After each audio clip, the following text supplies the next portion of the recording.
Hello my fellow researchers, my name is Jason, and in this video I'm going to be going over the Pearson product moment correlation. And this is video 1 of a series on this topic, and in this video I'm just going to be going over the background information necessary for you to be able to understand the calculation of our Pearson product moment correlation, as well as how to understand the output from SPSS.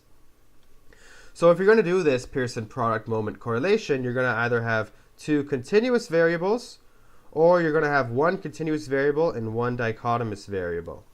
And dichotomous just meaning that there's two categories for that variable. So for example, sex, which is male female, is considered a dichotomous variable. So these are the two situations that you can do the Pearson product moment correlation. And when you do this analysis, you're going to end up with a value for R.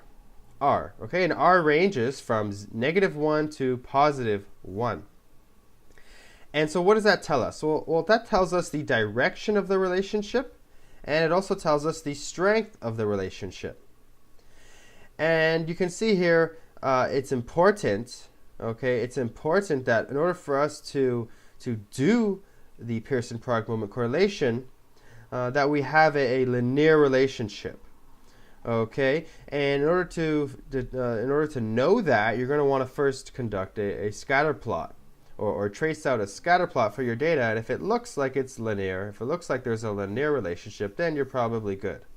Okay, so again, the Pearson product moment correlation gives us a value for R, or is R, and that tells us the direction and strength of the linear relationship. Okay, if it's not linear, then this won't help us out. Moving on. Direction. Okay, the first thing that this will tell us is whether we have a positive relationship or a negative relationship. And you can see here a positive relationship is going to have the points, or the scatter plot, the data points should look something like this.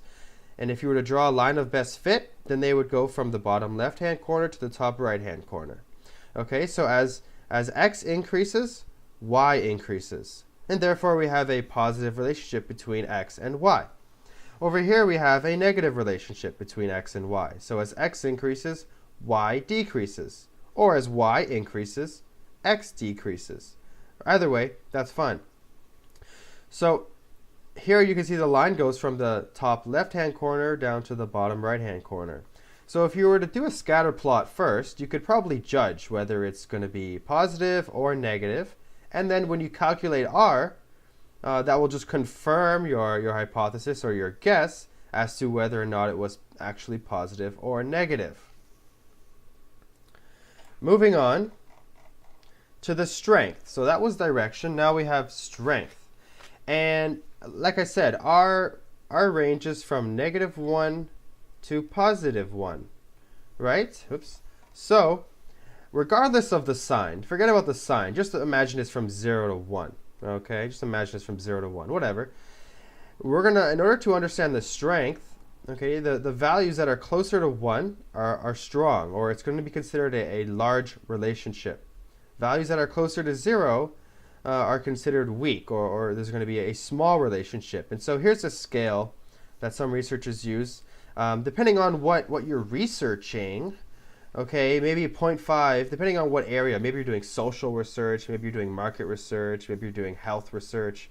Whatever it is, they may have different sort of interpretations of the strength of an R value. But in social research, commonly anything less than 0.3 is small. Anything between 0.3 and 0.5 is medium, and anything greater than 0.5 is large, for the most part.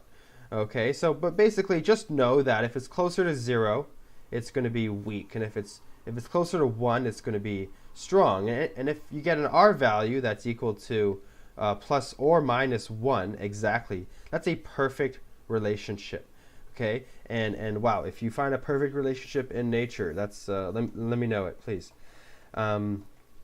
Some considerations if you're going to be doing the Pearson product moment correlation. Okay, your data must satisfy all the requirements for parametric testing.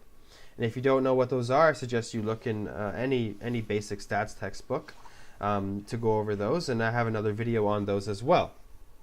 If it doesn't satisfy the requirements for parametric testing, you can conduct what's called the Spearman correlation. And I'll go over that as well in another video. As well, as I already had mentioned, your relationship between the two variables must be linear. And you should do a scatter plot with your data first to check if it looks linear.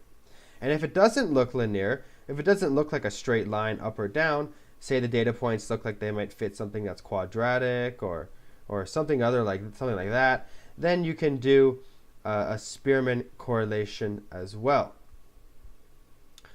So this is what we need to know in order to begin calculating R. And in my next video, I will be showing exactly that. Thank you for watching. If you have any questions, please feel free to message me. Cheers.